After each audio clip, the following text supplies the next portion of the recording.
Araw sa Luzon po ang C36 News at ako po ang inyong lingkod, Gizen Morten. Manakit po sa inyo ng mga makabuluhang update.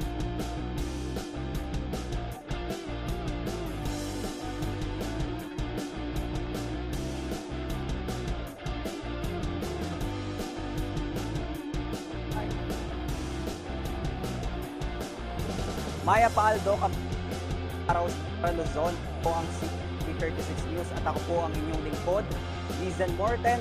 Manakit po sa inyo ng mga makabuluhang update dito sa Buwad Kapampangan sa ating rehiyon. Ayan. Umagang mga karehiyon, po ay narito sa North Luzon Expressway, no, sa NLEX. Partikular po yan dito, portion po ng Candaba, kasalukuyan po sa katunayan nasa ilalim ng Pampanga River dahil ini-inspection po natin sa ngayon, no, itong Candaba 3rd Viaduct Project na proyekto po ng NLEX. So ayan po, sa kasalukuyan po mga kabalen, 97% na po ang completion rate nito pong proyektong ito ng NLEX at inaasahan na ito ay mabubuksan sa unang linggo ng Desyembre. Ayan, nakapanayan ang President at General Manager ng NLEX kanina, si J. Luigi Bautista.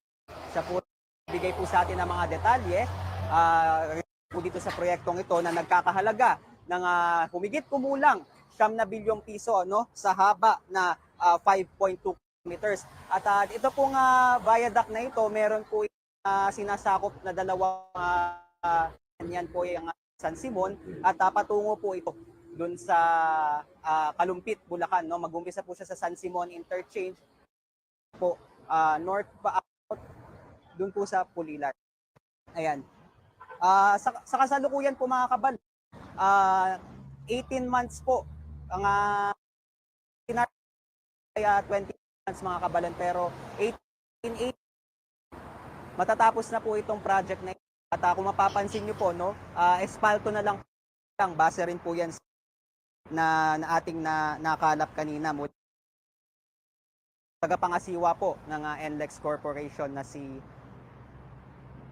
J. Luigi Bautista. Ayan. Ito, sabi natin yung mga alkalde sa bayan na magiging inspection po dito. Ayan. Kung makikita po, ayan, ito ho tayo sa portion po ng Pampanga River. Ayan, bandang Apalit po ito. Dito po ang Apalit at dadaan po ang Pampanga ito. Yung San Simon Interchange, papunta po yan south sa Pulilan Interchange. Yun nga po, was saying, aasahan po na sa first week ng December ay bubuksan na nga ito pong Candaba 3rd Viaduct. At ito po ay para daw po yung inaasahan na volume ng mga sasakyan dahil po paparating na ang Pasko. Maya-maya lang po mga kabalen, makakasama po natin yung mga opisyal ng NLEX, alkalde ng mga sakop na bayan, ng po ay kanilang masiyasat kung kamusta na nga po, no? Ito pong project na ito, although 97% na po siya, ibinibida po kasi nila. Ginawa po ito mga kabalen, no? Dahil meron na pong kasalukuyang viaduct dito sa lugar na ito at hindi ko po ma-explain masyado, hintayin po natin yung update nila, pero nakapaglagay po sila ng isa pa pong tulay dito po sa kalagitnaan ng dalawang viaduct na ito. And makes 3 lanes po para po magluwag po yung muli po mga kabalen, 5.2 kilometers po ang haba na ito at nagsimula ang proyektong ito noong June 21, 10 months pa lang po. Nearly ayan. Likuran, ito po narito media tent po namin yung mga opisyal na magdaratingan at magsisiyasat po sa proyektong ito. So ayan. Mga plan ay 8:35, tayo po ay sinalubong ng magandang ngayon at na panahon nagdaan bagyo, no, na ilan din sila at nakatutok ng araw sa akin 29 degrees Celsius po yan. Ayan, napakagandang araw na po tayo pag dito sa proyektong ito ng North Luzon Press. Yan po muna ating update. Mula po yan dito sa construction site po ng Candaba 3rd Viaduct. Ako po si Lizen Morten, kasama po ang aking dakilang cameraman na si Art Consuelo. Kabayan, magandang araw po.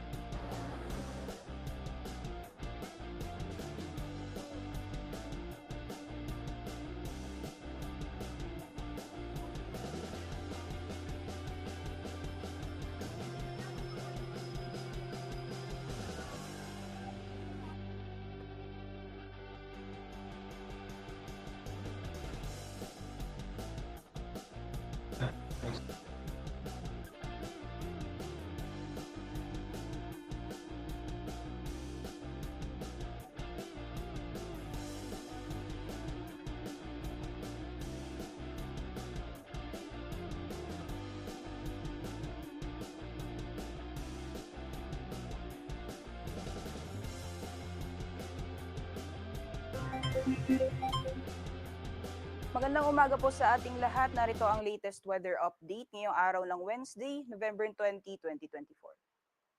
So unahin po muna natin na nating latest na satellite image. So currently ay patuloy pa rin po nating binabantayan itong si dating Bagyong Pipito na nasa labas na po ng ating Philippine Area of Responsibility at wala na po itong direktang epekto sa anong bahagi ng ating bansa. Papansin din po natin na patuloy din po itong humihina at maaaring malusaw po yan sa mga susunod na araw. So main focus po muna natin yung mga weather systems na nakaka-apekto sa iba't ibang bahagi po ng ating bansa.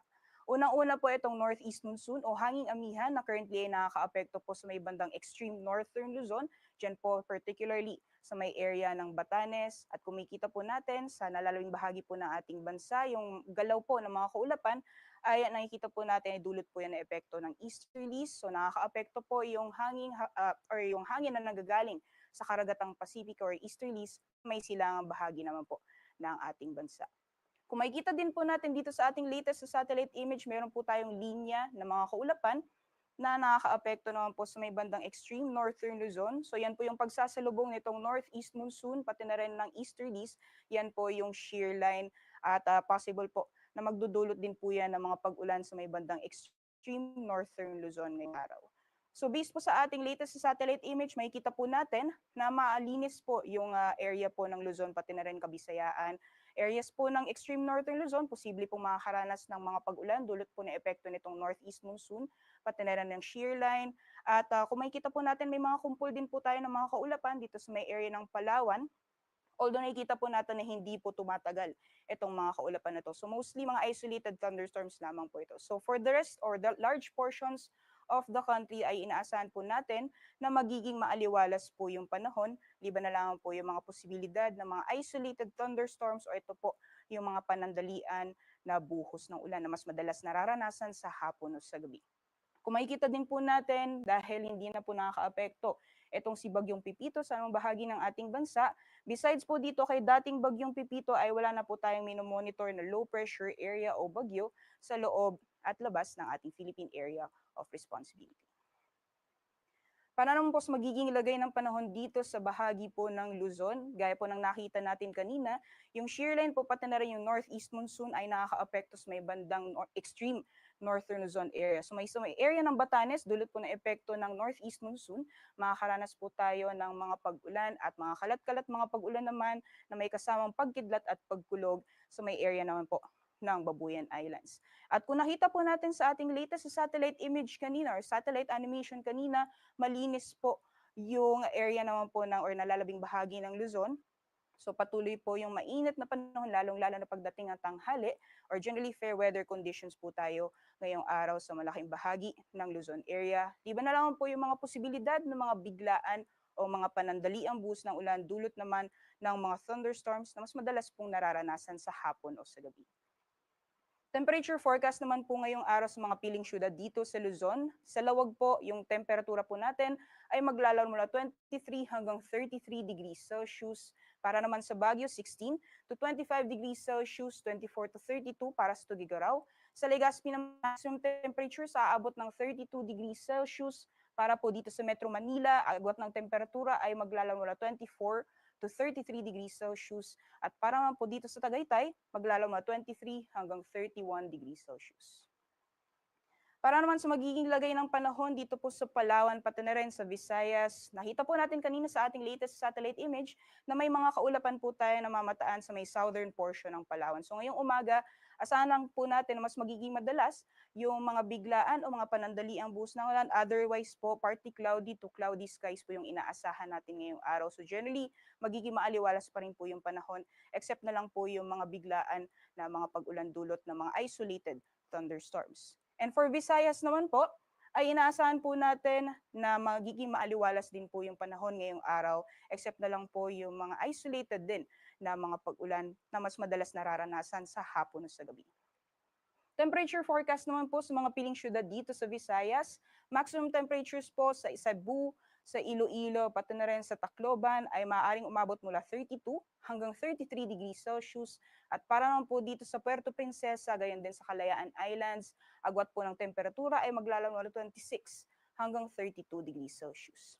Sa magiging lagay naman po ng panahon dito sa Mindanao, so makikita po natin na maaaring mas magiging madalas po yung mga isolated or mga biglaan na mga pagbuhos ng ulan, especially po dito sa may eastern section ng Mindanao area. Otherwise po, patuloy pa rin po yung mainit na panahon, so partly cloudy to cloudy skies pa rin po inaasahan natin ngayong araw. At may mga posibilidad lamang po na mga isolated na mga pag-ulan, gaya po sa nalalabing bahagi po ng ating bansa na mas madalas nararanasan sa hapon o sa gabi. Temperature forecast naman po sa mga piling syudad dito sa Mindanao. For Zamboanga, temperatura po natin maglalaro mula 24 hanggang 34 degrees Celsius. Para naman po dito sa Cagayan de Oro, 25 to 33 degrees Celsius. At para naman sa Metro Davao, 25 to 32 degrees Celsius. So monitorin lang po tayo ng mga thunderstorm advisory na nilalabas po ng ating Pag-asa Regional Services Division. Para naman po sa kalagayan ng ating karagatan, may babala pa rin po tayo sa matataas mga pag-alon or gale warning sa mga dagat baybayin po ng extreme northern Luzon, dyan po sa may Batanes, pati na rin sa may Babuyan Island. So delikado pa rin pong pumalaot, lalong-lalo na po yung ating mga kababayan na may mga maliit na sakyang pandagat at sa nalalabing dagat baybayin po ng northern Luzon, possible po na magiging maalon din yung karagatan, maaaring umabot po ng 3.1 meters yung taas ng mga pag-alon. So iba yung pag-iingat lamang po sa mga planong pumalaot sa mga dagat baybayin ng Northern Luzon area. For the rest of the country naman po, slight to moderate or banayad hanggang sa tamtaman ng mga pag-alon ang mararanasan ngayong araw. Para naman po sa susunod na 3 araw ay inaasahan po natin at the very least for now, wala po tayong ibang minomonitor na low pressure area o bagyo sa loob at labas ng ating Philippine Air Responsibility, liban na lamang po dito kay dating bagyong ito. So inaasahan po natin na wala po tayong malawakan na tuloy-tuloy na mga pag-ulan sa anong bahagi ng ating bansa. So for this coming Thursday, maaaring patuloy pa rin po yung magiging epekto ng shear line, gayon din ng northeast monsoon sa may bandang extreme northern Luzon. And for the rest of the country naman po, mostly mga isolated rain showers or thunderstorms pa rin ang mararanasan. So ito po yung mga biglaan at panandaliang buhos ng na mas madalas nararanasan sa hapon o sa gabi. Pagdating naman po ng Friday, maaring unti-unti po makakaapekto yung intertropical convergence zone sa may southern portion ng Mindanao. Posible pong mga pag-ulan sa may area po ng Davao region by this time. At pagdating naman po ng Sabado, maaaring pong makaranas ng mga pag-ulan din sa may Zamboanga Peninsula, gayon din sa Palawan area. So yung intertropical convergence zone ay possible po na magdulot ng mga pag-ulan sa may southern portion po ng ating bansa sa darating na weekend. Meanwhile, kung nakikita po natin itong mga kumpul na kaulapan, possible po by Saturday, unti-unti pong bababayan at posible naman po magdulot ng makulimlim na panahon na may kasamang mga pag-ulan sa area naman po ng Cagayan sa darating po yan na Sabado. And for the rest of the country naman po, magpapatuloy pa rin yung generally fair weather conditions, except na lang po yung mga posibilidad ng mga panandalian o bigla ang buhos ng ulan dulot ng mga isolated thunderstorms. Sunrise po natin 5:59 a.m. at sunset mamayang 5:24 p.m. Para sa karagdagang impormasyon, bisitahin lamang po ang aming social media accounts, pati na rin YouTube channel at ang aming website bagong.pag-asa.dost.gov.ph. Yan lamang po latest mula dito sa Pag-asa Weather Forecasting Center. Ako po si Rhea Torres. Magandang umaga po sa ating lahat.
Check, check.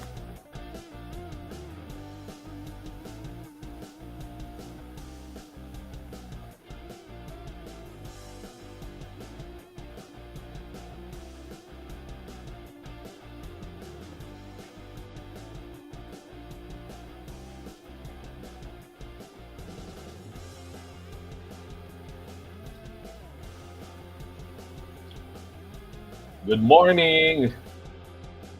Yan, magandang umaga po mga kabalen. Good morning everyone. Welcome po dito sa ating episode. Dito sa ating 6 news streaming. Opo, at tayo naka-live na at napapanood na.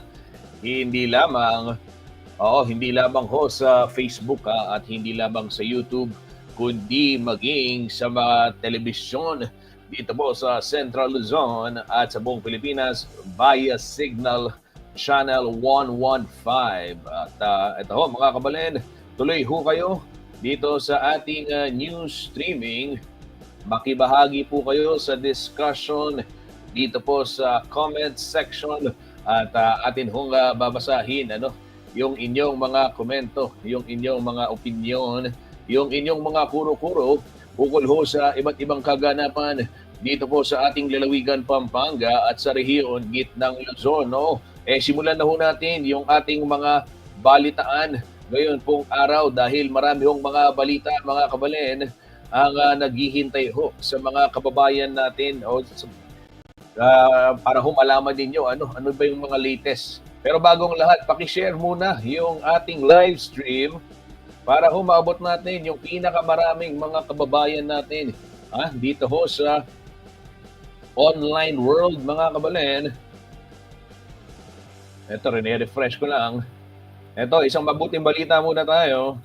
Ito pong pag-uwi ni Mary Jane Veloso, inaasahan na po. Ito yung inanunsyo ni Pangulong Bongbong Marcos. Oho mga kabalen, kung kilala ninyo si Mary Jane Veloso, opo, ito ho yung isa sa mga karehiyon natin mula Nueva Ecija, na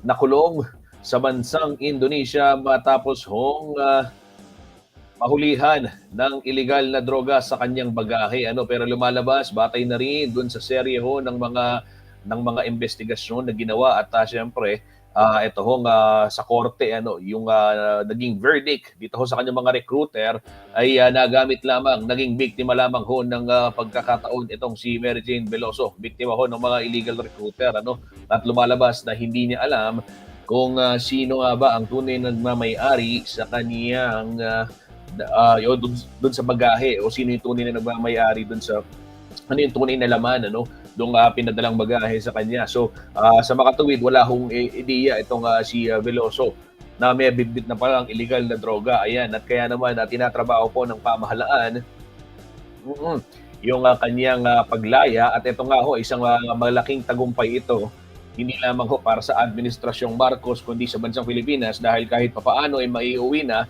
at mabibisita na ng kanyang pamilya mas madalas. Ito pong si Mary Jane Veloso ng Tubong Nueva Ecija. Kung matatandaan ho ninyo ay hinatulan na ng bitay ito pong si Veloso at ngunit na-reverse lamang ito. Let me check lang mga kabalen kung anong year ito, pero kung di ako nagkakamali sa administrasyon naman ho ni dating Pangulong Noynoy Aquino nangyari ho yun. Yung dapat ipa-firing squad na ho itong ating kababayan dyan sa Indonesia. Subalit na-spare muna.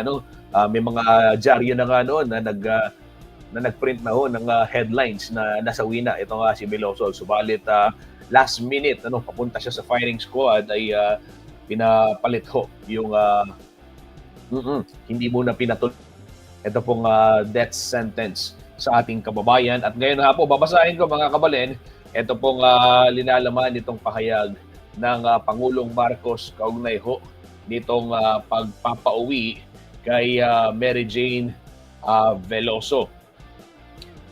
Mary Jane Veloso is coming home, arrested in 2010 on drug trafficking charges and sentenced to death. Ayan,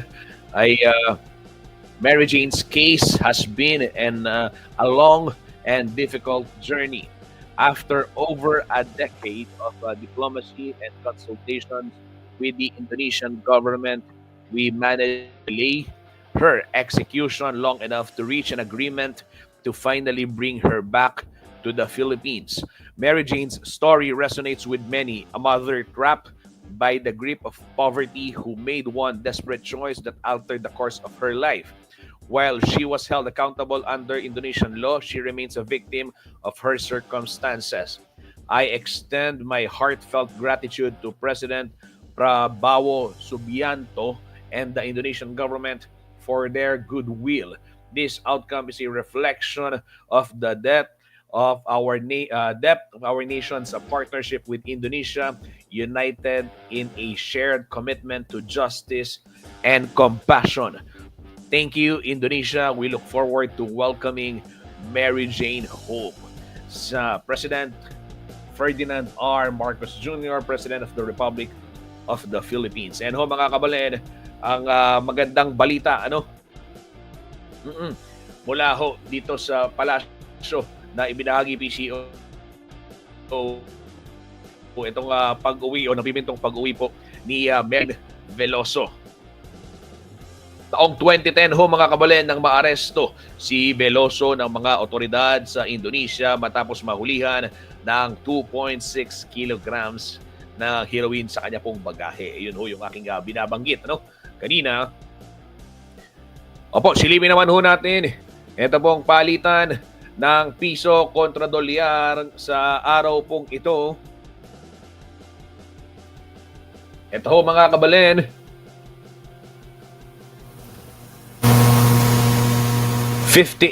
November 19 itong latest 58.81. 58 pesos and 81 centavos ang halaga po ng 1 US dollar.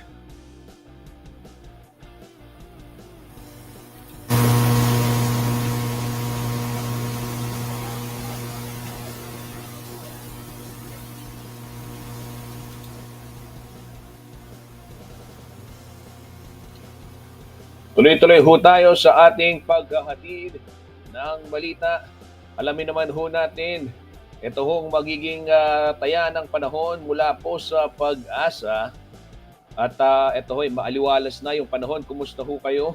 Kumusta ho yung inyong lugar? Kung mangyari, pwede nyong ibahagi itong iba't ibang kaganapan, iba't ibang senaryo dyan sa inyong lugar.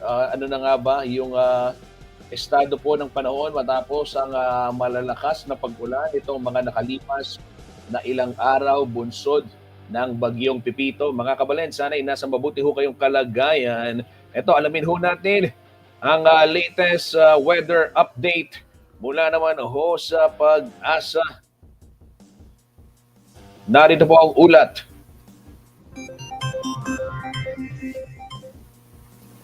Magandang umaga po sa ating lahat. Narito ang latest weather update ngayong araw ng Wednesday, November 20, 2024.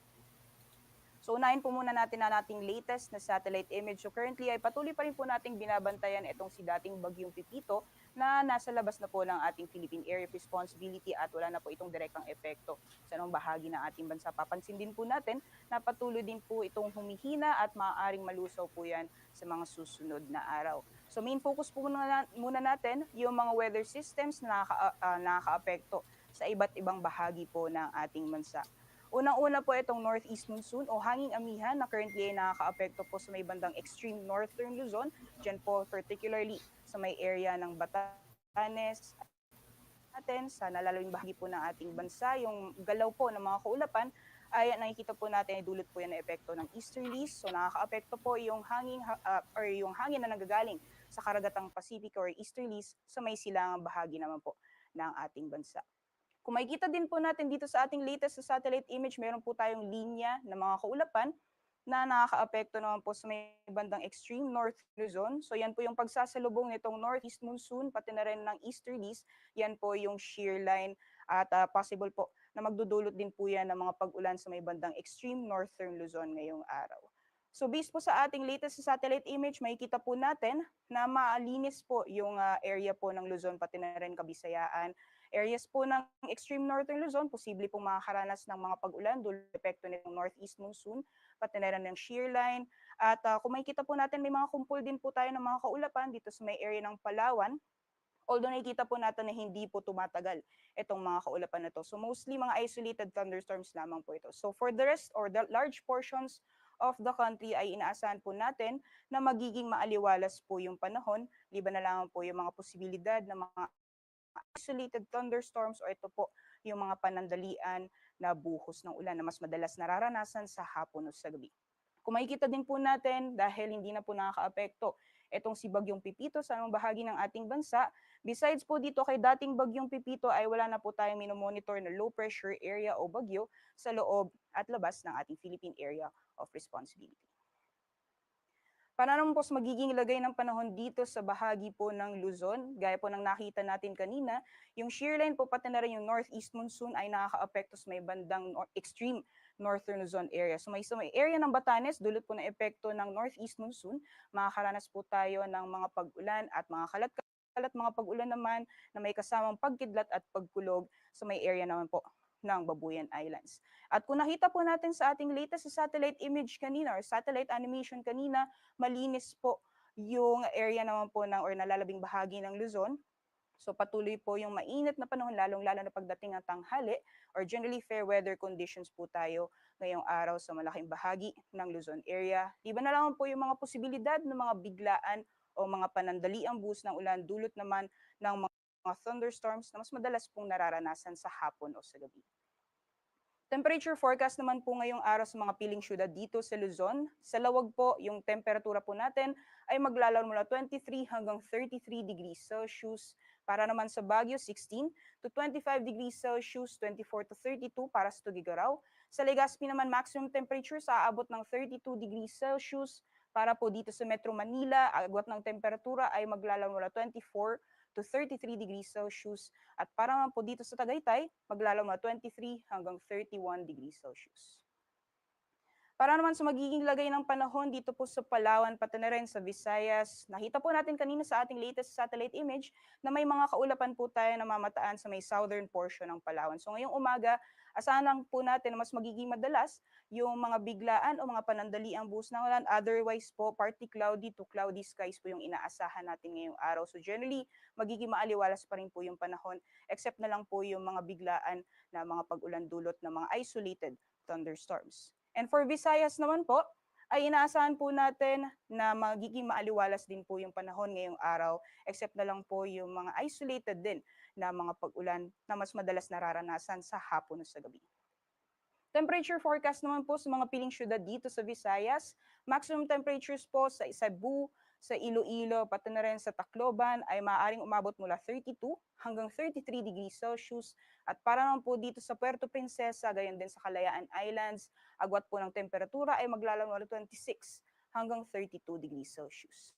So magiging lagay naman po ng panahon dito sa Mindanao, so makikita po natin na maaaring mas magiging madalas po yung mga isolated or mga biglaan ng mga pagbuhos ng ulan, especially po dito sa may eastern section ng Mindanao area. Otherwise po, patuloy pa rin po yung mainit na panahon, so partly cloudy to cloudy skies pa rin po inaasahan natin ngayong araw. At may mga posibilidad lamang po na mga isolated na mga pag-ulan, gaya po sa nalalabing bahagi po ng ating bansa na mas madalas nararanasan sa hapon o sa gabi. Temperature forecast naman po sa mga piling syudad dito sa Mindanao. For Zamboanga, at temperatura po natin maglalaro mula 24 hanggang 34 degrees Celsius. Para naman po dito sa Cagayan de Oro, 25 to 33 degrees Celsius. At para naman sa Metro Davao, 25 to 32 degrees Celsius. So monitorin naman po tayo ng mga thunderstorm advisory na nilalabas po ng ating Pag-asa Regional Services Division.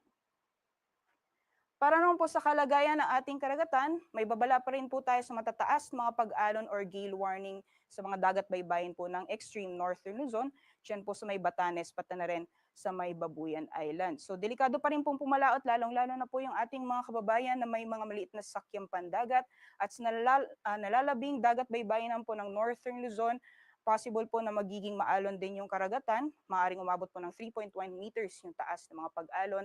So iba yung pag-iingat lamang po sa mga planong pumalaot sa mga dagat baybayin ng northern Luzon area. For the rest of the country naman po, slight to moderate or banayad hanggang sa tamtaman ng mga pag-alon ang mararanasan ngayong araw. Para naman po sa susunod na 3 araw ay inaasahan po natin at the very least for now, wala po tayong ibang minomonitor na low pressure area o bagyo sa loob at labas ng ating Philippine Air Responsibility, liban na lamang po dito kay dating bagyong Pipito. So inaasahan po natin na wala po tayong malawakan na tuloy-tuloy na mga pag-ulan sa anong bahagi ng ating bansa. So for this coming Thursday, maaring patuloy pa rin po yung magiging epekto ng shear line, gayon din ng northeast monsoon sa may bandang extreme northern Luzon. And for the rest of the country naman po, mostly mga isolated rain showers or thunderstorms pa rin ang mararanasan. So ito po yung mga biglaan at panandaliang buhos ng ulan na mas madalas nararanasan sa hapon o sa gabi. Pagdating naman po ng Friday, maaring unti-unti pong makakaapekto yung intertropical convergence zone sa may southern portion ng Mindanao. Posible pong mga pag-ulan sa may area po ng region by this time. At pagdating naman po ng Sabado, maaaring pong makaranas ng mga pag-ulan din sa may Zamboanga Peninsula, gayon din sa Palawan area. So yung intertropical convergence zone ay possible po na magdulot ng mga pag-ulan sa may southern portion po ng ating bansa sa darating na weekend. Meanwhile, kung nakikita po natin itong mga kumpul na kaulapan, possible po by Saturday, unti-unti pong bababayan at posible naman po magdulot ng makulimlim na panahon na may kasamang mga pag-ulan sa area naman po ng Cagayan sa darating po yan na Sabado. And for the rest of the country naman po, magpapatuloy pa rin yung generally fair weather conditions, except na lang po yung mga posibilidad ng mga panandalian o bigla ang buhos ng ulan dulot ng mga isolated thunderstorms. Sunrise po natin 5:59 a.m. at sunset mamayang 5:24 p.m. Para sa karagdagang impormasyon, bisitahin lamang po ang aming social media accounts, pati na rin YouTube channel at ang aming website bagong.pag-asa.dost.gov.ph. Yan lamang po latest mula dito sa Pag-asa Weather Forecasting Center. Ako po si Rhea Torres. Magandang umaga po sa ating lahat.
Nagbabalik po ang CLTV 36 news stream.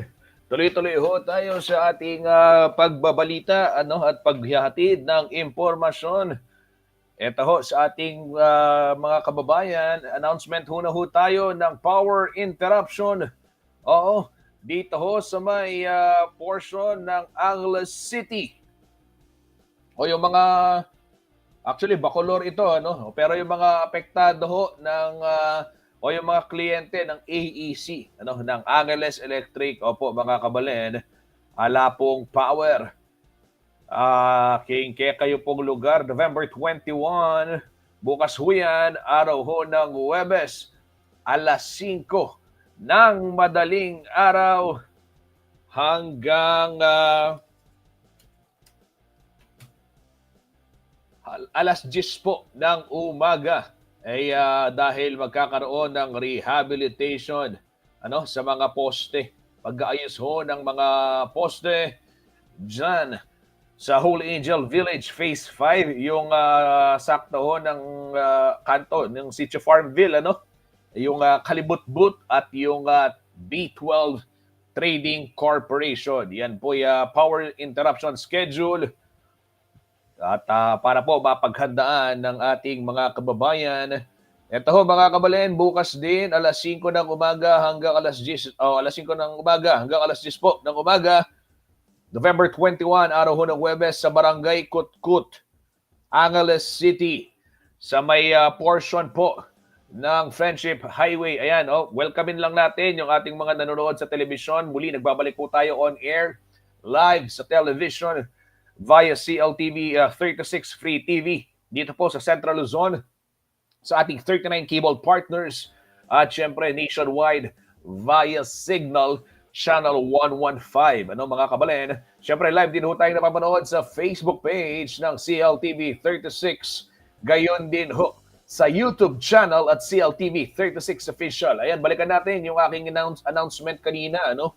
Eto ho mga kabalen,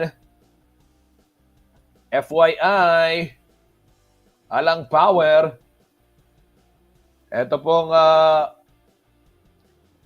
Barangay Kutkut, portion of Friendship Highway sa may right side going to Clark, from Total Gas Station to EG Golf, including Total Gas Station, EG Building, Boom Chicken, Joksug Palace, at saka po Chowking. Ayan. Yan ho mga kabalen ay maapektuhan gawa ng pole rehab works ng AEC. At yung nabanggit ko kanina, yung sa Holy Angel Village Phase 5, nasakop po ng Barangay Kalibutbut sa may bayan na huyan ng Bacolor. Correction, Bacolor po yan, hindi yan Angeles City. Mga kabalen? Tuloy-tuloy ho tayo sa ating balitaan. Ito naman, water interruption, water supply. Nako, ito, saklutan na po. Alang Power, hindi naman alang Danom. Danom naman. Tubig please. Ayan. November 20, 1 p.m. Mamaya pong alauna ng umaga hanggang alauna ng umaga tuloy. Alauna ng tanghali mga kabalen hanggang alas 4:30 po ng hapon.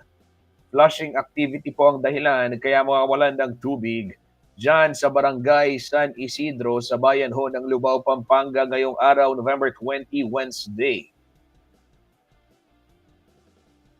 Mawawalan din ho ng tubig. Ito po, mamayang gabi naman ito mga kabalen, dito ho sa Barangay Tabon, Angeles City, November 20, 10 p.m. hanggang 4 a.m. ng November 21 dahil sa gagawing flushing activity rin ng Prime Water. Diyan ho sa may Barangay Tabon, including Fiesta Communities. Ayan. Pabalita po ka rin tao, Fiesta Communities dyan sa Barangay Tabon, Siyudad ng Angeles City, Siyudad ng Angeles, Angeles City, Pampanga, 10 p.m. hanggang 4 a.m. November 20 to 21. Mamaya na huyan, alas 10 ng gabi hanggang mamayang bukas ng madaling araw, alas 4 dahil sa flushing activity. Ayan. Meron pa. Ganyan din ho ang magiging senaryo mamayang 8:30. Ito naman kahapon to. Ayan, tapos na ho ito mga kabalan na yan. Silipin lang natin yung mga natapos na rin.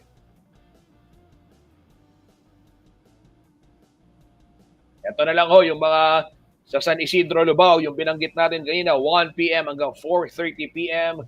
At ito pong sa Barangay Tabon, 10 p.m. hanggang 4 a.m. bukas, wala pong tubig. Matay ho yan sa latest announcement ng Prime Water.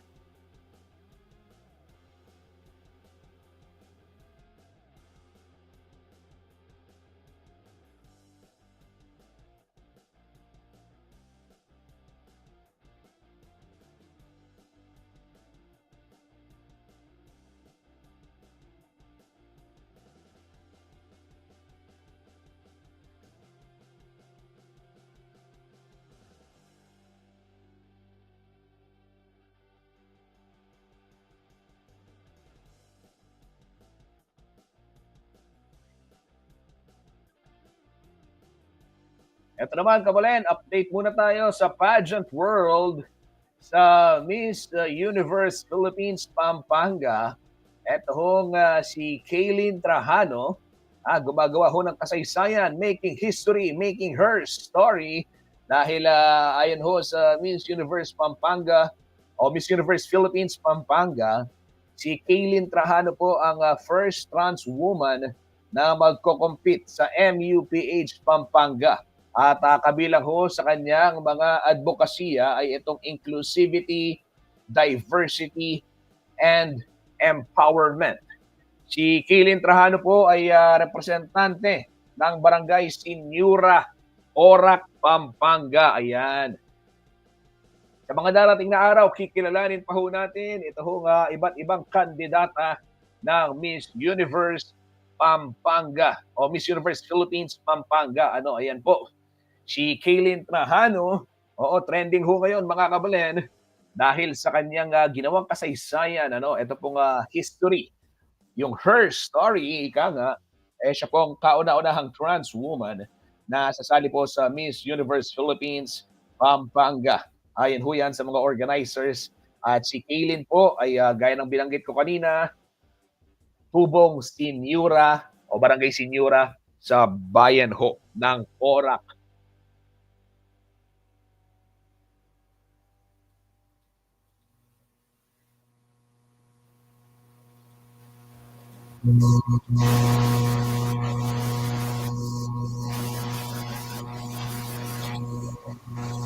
Silipin din natin itong iba pang mga balita dito ho sa Facebook page ng CLTV 36 News. Ito ho yung Siwala ning Suli. Ito kahapon to, marami yung nakanood dito.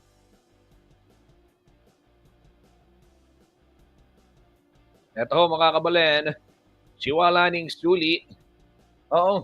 Meron pa siyang Siwala ning Suli ning Paper Soul. Martes, November 19, King Robinson, Star Mills, Pampanga. Kaya baya po yung piyaglo na ini, king selebrasyon ng Sinukwan Festival 2024.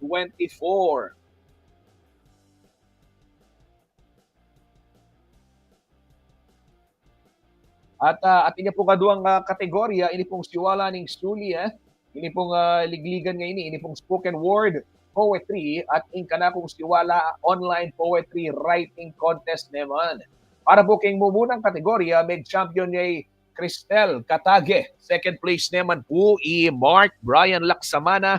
Kabang ikuan na naman Princess Elaine Vergara in third place. King online poetry writing naman ikuan ng Ralph Adrian Dongka ing mumunang pwesto. Kakadwa naman ni Efraim Mendoza. Kabang pangatluya po Rodrigo Isaiah Escoto. Kaya belaan mo naman po king top 5, Dinika Salalila, Ampoy Aison Agustin. Yung balitang po yan, dinakineke katamong Ashley Punsalan ng CLTV 36 News. Arin po rin ang mapilang letrato. Yan po meron pa at Siwala ning Suli. Pwede mo na po ng Paper Soul. Siyempre, kaya be po kining kikatamong matinakang social media officer Arlene Salonga. At Kabalen, no? Saya palang mag-host si Arlene. Pwede tayo naman papag-host. Ate Karen. Ito po, Kabalen. Yan po, ito Benigin 2, Sir Erwin Nukum, Engineer Fer Kailaw, at then po miyaliwa pang gugusal para po keng kulturang Kapampangan.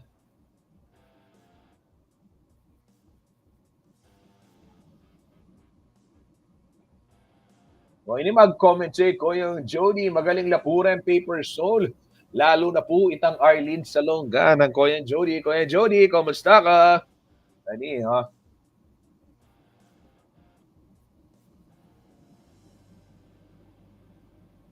Areni po, Kabalen, Dongayal Media po, ining live tamo at numita kayo naman kitang event place kay Robinsons talaga pong ikita mo nung makanano ka-heartfelt deni pong karelang magdaking amanapset tula kaya katamo o rin pong audience Kabalen at talagang Kaya so much feel sana pen at pasanting po na dering nga kaya na Kapampangan makyabela ka rin makagining aktibidades. Mang kanita yan mapuputot po itang kaya katamong kultura, itang kaya katamong karagulan, kasanayan at tradisyon. Kita pong pamanyalita kay sabilita mong mano uling pangakapampangan tamo po siyempre. Apin po yan, kaya katamong tatalnan. Yan po, Arlene Salonga. Hi, Arlene. Shout out. Arene po rin trophies, kabalen. Pimieda po kareng sa blang sinabot. At arene po rin tinago na kaya nakan, na may kisan metong po. Kening, yan po siwala ning suli ning Paper Soul.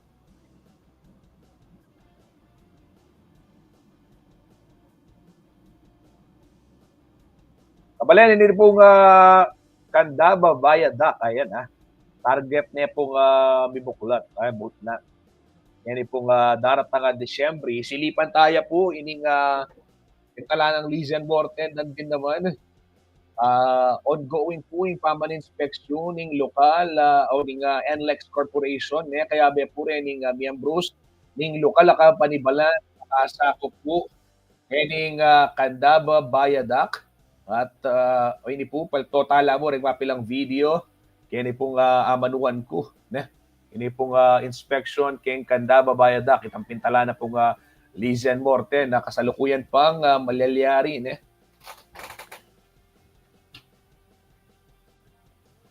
Areni po kabilan banggitan ko lang mo retang mapilan mo na bang detalye dikil kanini ay ning amanuan na po ning NLEX 97% na kanuing completion rate daning North Luzon Expressway o NLEX Candaba 3rd Viaduct Project. Sakop po nito itong bayan ng San Simon at Apalit sa Pampanga. Gayon din ho itong Kalumpit sa Bulacan. Ayon ho sa presidente at general manager ng NLEX Corporation na si J. Luigi Bautista, inaasahang bubuksan ang naturang kalsada sa unang linggo ng Disyembre ngayon pong taon. May kabuuan na 5.3 kilometers ang NLEX Candaba 3rd Viaduct Project na nakakdang lapatan ng asfalto sa mga susunod na araw bago po isa ilalim sa safety inspection.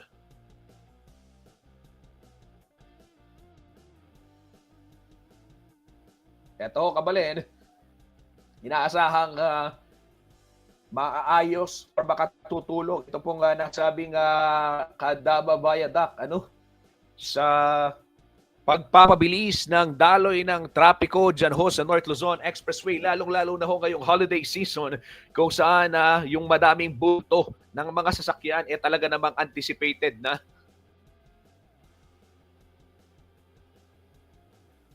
Ito, nag-comment yung Paper Soul sa ating live news stream. Dakala salamat CLTV 36 News. Dakal mo namang salamat Paper Soul para king mag-share king kaya kayong talent at king kaya kayong passion. Uli yu, dakal na pa. Deng anak may inspire, sumulat. Mo deng anak, batireng mga to. Opo, kabalen. Timo po kaya kayong talasuyo, Potang kakitala po, lalong-lalo na ating kong idol. Ako po sana manandaman, Paper Soul, pero ingga na akong idol ngeni, Ininyo Aloba. Wow. Shout out kang Ninyo Aloba. Wow, magaling. Meto niya po ka rin talagang opo.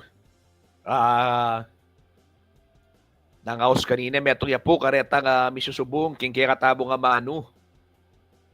Talagang potapong dimdamgitang kayang piyesa makakapangilabot sa pupilang IL-Ben kaya po anyang big performia Kenny King book launching ng Sir Joel Malyari itang Talabaldugan Kenny King Holy Angel University.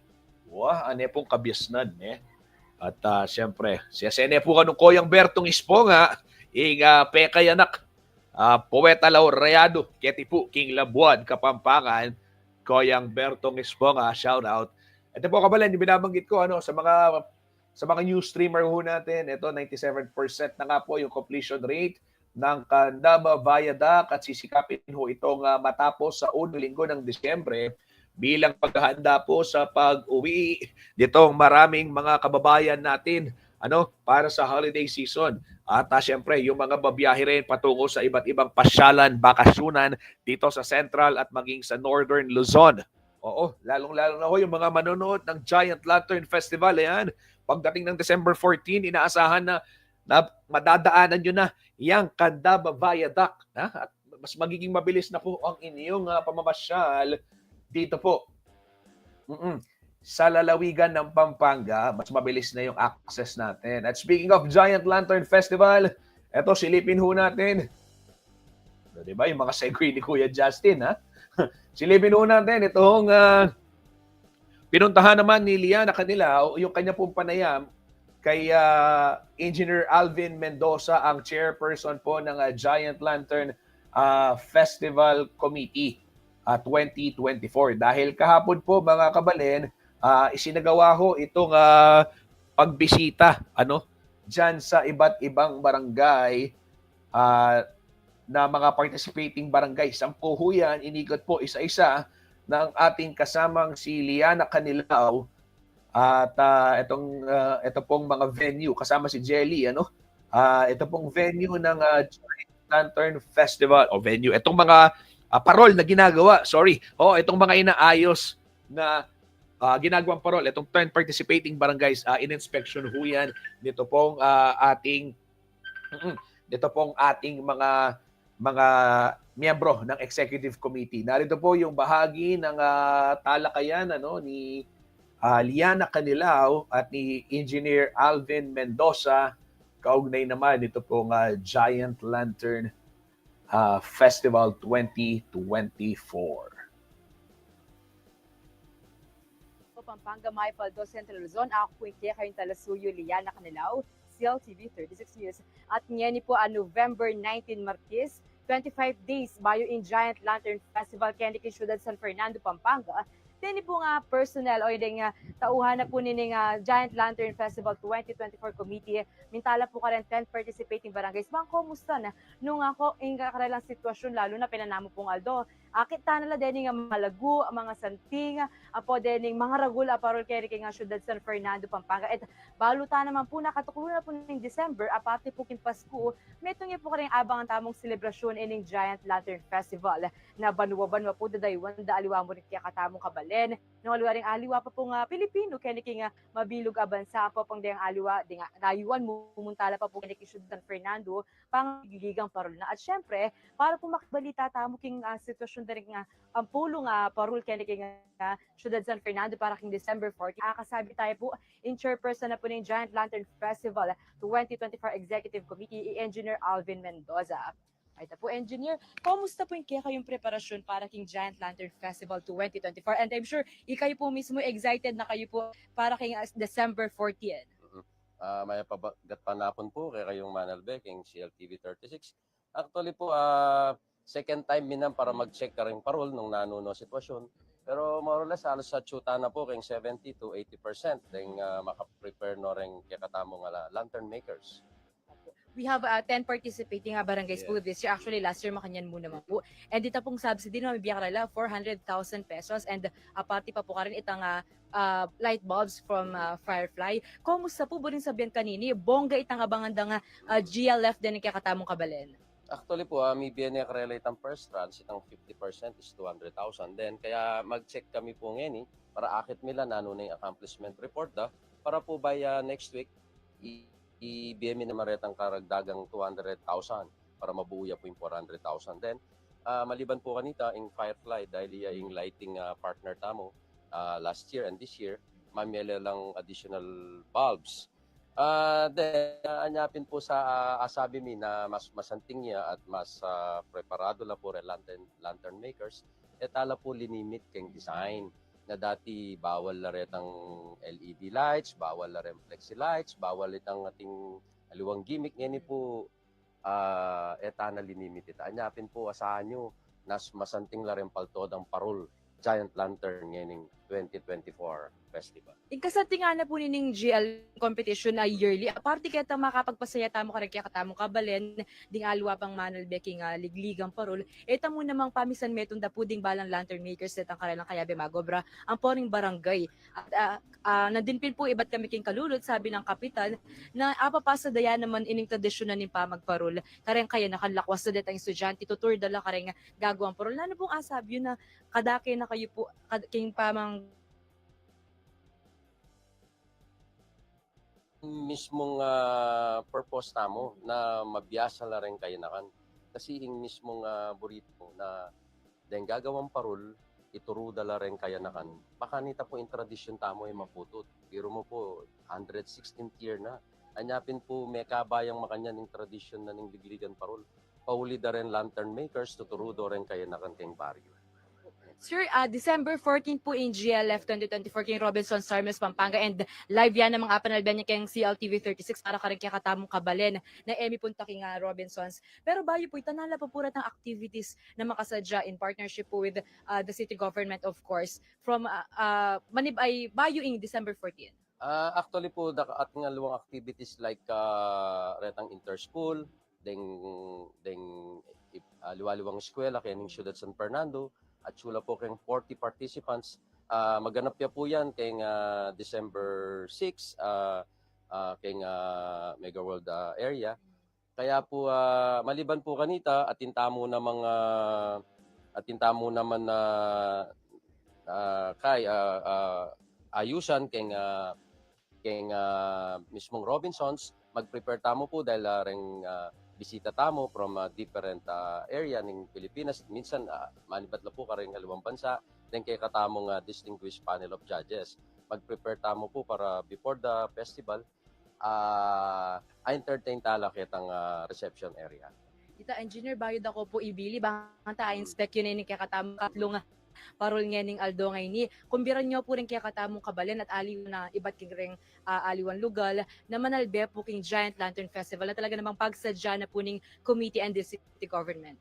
Opo, malapit na po in Giant Lantern Festival kaya pong December 14, Sabado ya po kay Robinson Star Mill Pampanga. Dapat po 5:30 PM at na kayo ka rin bang kanita mas may makapamili kayong mas nanting pwesto. Then nung na kayo man po makapunta kayong mismong site ng festival, pwede kayo pong manalbe kayong CLTV 36. Mag-live ya po yung CLTV 36. Alright po, thank you so much po Engineer Alvin. So yan kabalen, December 14 po king Robinson Starmes Pampanga Malyari pong ayalben yung Giant Lantern Festival 2024. 10 participating barangays na po rin miligligan para king peka malago at peka masala Giant Lantern King Aldo po ngayon. At syempre nga ni pong Aldo ngayon, sabi ko po, duduro tamo po kare ang apulong barangay bang kanita. Kumusta ning karelang sitwasyon nung makanano nala ka-ready for December 14. Inya naman po at tamo kayo ng katlong barangay ngeni. Pota po idake mi kaya kayo yung istorya daring balang barangay ding lantern makers ding kapitan ang pa ding karelang kaya duwangan para king karelang Giant Lantern. Kasi bahay po ako kaya kayong Telasuyo Liana Kanilao ating pusong makabalin.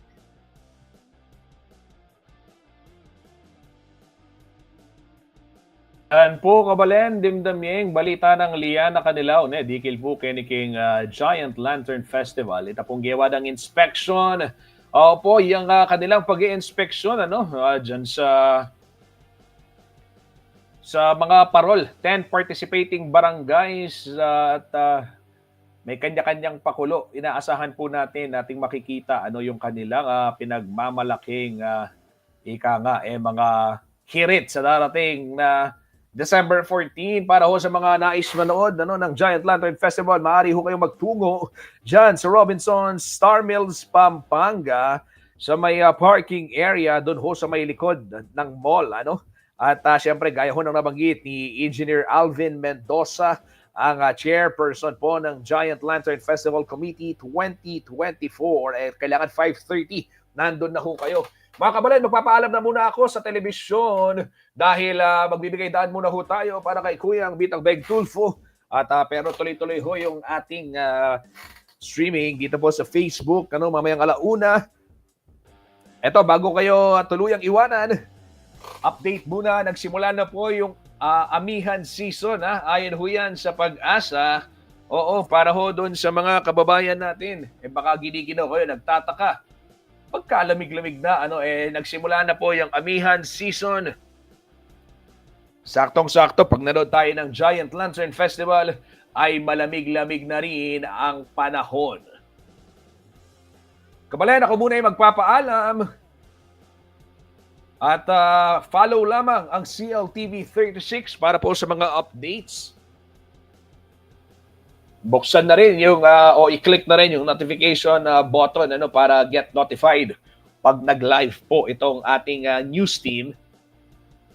Makibahagi po sa patuloy na lumalaking online community ng CLTV 36. Muli po, maraming salamat at mag-iingat ho tayong lahat. Ito po ang news stream. Bukas ulit.